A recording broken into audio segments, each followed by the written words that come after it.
Magnus knew his twin brother Olaf was dead. He had held the corpse, wept over the grave, and sworn vengeance on the killers.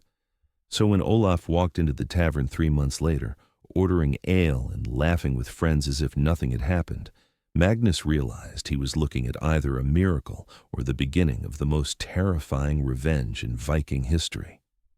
Magnus and Olaf Eriksson had been inseparable since birth, sharing not just identical faces, but an uncanny ability to sense each other's thoughts and feelings.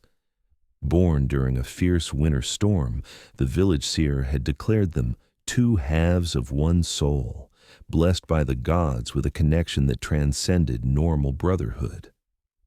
Growing up in the prosperous trading settlement of Iron Fjord, the twins developed complementary skills that made them formidable partners. Magnus possessed the sharper mind for negotiation and strategy, while Olaf had natural charisma that could charm information from anyone. Together, they built a successful merchant operation that connected their settlement to trade routes across the northern seas. Their success attracted attention from Jarl Harald Bloodtooth, who ruled the region through intimidation and demanded tribute from every profitable business. The twins had always paid their taxes honestly, but Harold's demands grew increasingly unreasonable as his own raiding ventures became less profitable. When Harold demanded half their year's earnings as protection money, the twins realized they faced a choice between submission and resistance. Neither option seemed safe, but they had always believed that together they could overcome any challenge. The confrontation came during harvest season when Harold's warriors arrived to collect tribute. Magnus was away negotiating a trade deal, leaving Olaf to handle what should have been a routine payment. But Harold had decided to make an example that would discourage other merchants from questioning his authority. 50%, Harold declared, lounging in the twins' own great hall as if he owned it. My protection has become more expensive. Prosperity requires sacrifice. Olaf maintained diplomatic composure despite his anger. Jarl Harald, we've always paid fair tribute, but half our earnings would destroy our business and leave our workers without income. Surely we can reach more reasonable terms. Harold's response was swift and brutal. Reasonable terms are what I say they are. Your refusal tells me you no longer value my protection. Perhaps you'd prefer to operate without it entirely. The beating that followed was methodical and public, designed to send a message throughout the settlement. Harold's berserkers took turns demonstrating what happened to merchants who questioned their jarl's generosity. Olaf's death was slow, painful, and witnessed by everyone who depended on the twins' business for their livelihood. Magnus felt his twin's death like a physical blow, even though he was 50 miles away. The psychic connection they had shared since birth transmitted Olaf's pain and fear with such intensity that Magnus collapsed during his trade negotiations, experiencing phantom wounds that left no marks but caused genuine agony. Racing home, Magnus arrived to find his brother's funeral pyre already burning, while Harold's warriors celebrated their demonstration of power. The sight of Olaf's corpse confirmed what his psychic connection had already told him. Half his soul had been torn away forever. Standing over his twin's grave, Magnus made promises that would have sounded like madness to anyone who didn't understand the supernatural bond they had shared. He swore that death wouldn't separate them, that Olaf's murder would be avenged, and that their connection would transcend whatever barrier existed between life and death. But Magnus possessed something beyond grief-driven determination.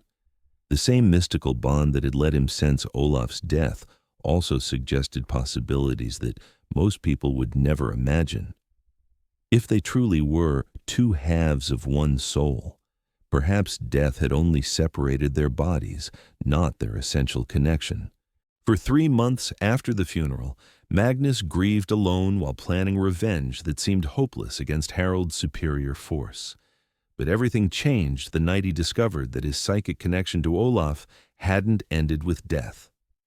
During a dream that felt more real than waking life, Magnus found himself speaking with his twin in a place that seemed to exist between the world of the living and the realm of the dead. Olaf appeared exactly as he had in life, but with knowledge and abilities that suggested death had been a transformation rather than an ending. "Brother," Dream Olaf explained, "the seer was right about us being two halves of one soul. Death separated our bodies, but our connection runs deeper than flesh. I've learned things in the realm beyond life, and I need your help to use that knowledge in the world of the living." The plan they developed together was audacious beyond anything Magnus could have imagined alone. Using their identical appearance and psychic connection, they would create the illusion that Olaf had somehow returned from death, driving Harald's warriors mad with supernatural terror while positioning Magnus to strike when fear had weakened their defenses. The first appearance was subtle but unmistakable. Magnus, wearing his dead brother's distinctive cloak and silver arm rings, walked casually through the market where Olaf had conducted business for years. His identical appearance and intimate knowledge of previous conversations convinced everyone that they were seeing the dead merchant return to life.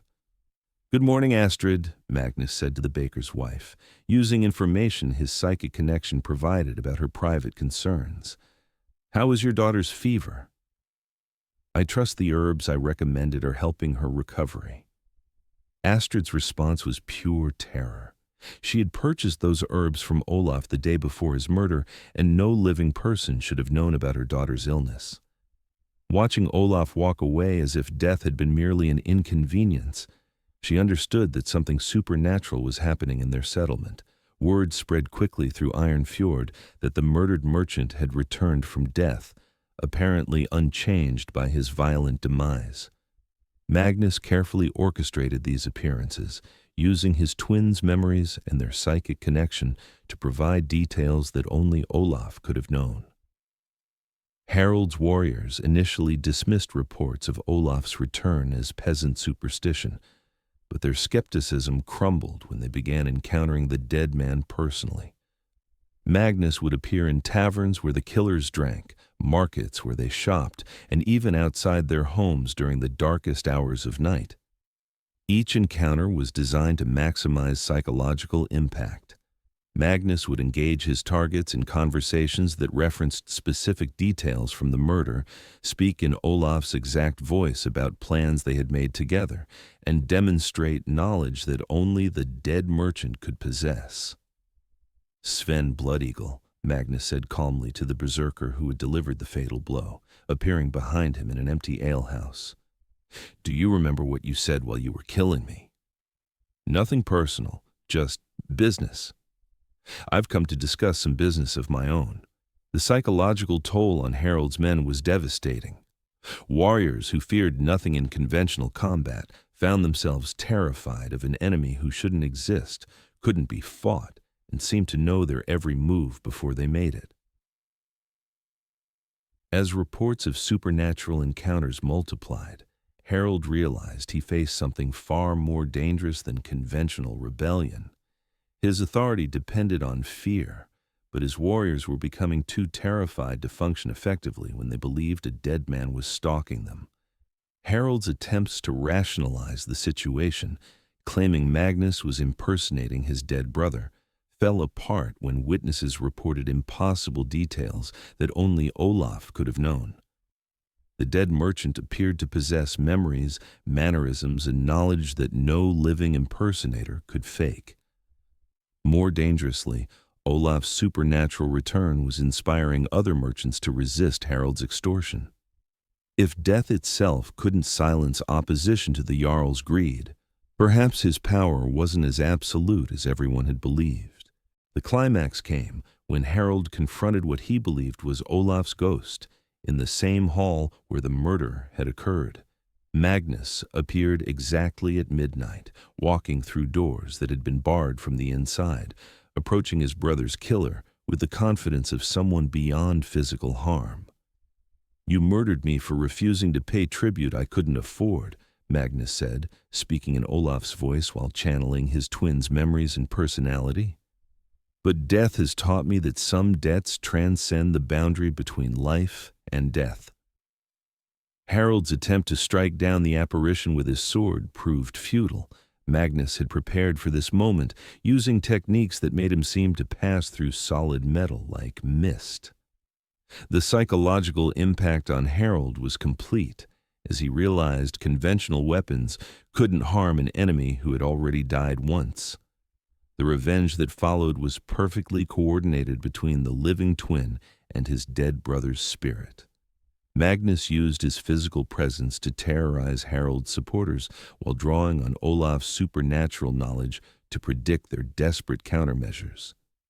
One by one, the warriors who had participated in Olaf's murder found themselves facing impossible accidents, supernatural encounters, and psychological torment that drove them to madness or flight. Those who remained loyal to Harold discovered that their Jarl could no longer protect them from an enemy who existed in both worlds. Harold's final confrontation with the twins revealed the truth about their deception, but understanding came too late to save him. Magnus had used their psychic connection and identical appearance to create the perfect supernatural revenge, while Olaf's spirit had provided knowledge and abilities that no living person could possess. Standing over Harold's corpse in the same hall where his twin had died, Magnus felt Olaf's presence more strongly than ever before. Their revenge was complete, but more importantly, they had proven that death couldn't separate souls that were truly connected. "Thank you, brother," Magnus whispered to the empty air, knowing that Olaf could hear him. "Justice is served, and our bond remains unbroken." The psychic connection that had made their deception possible continued even after vengeance was complete.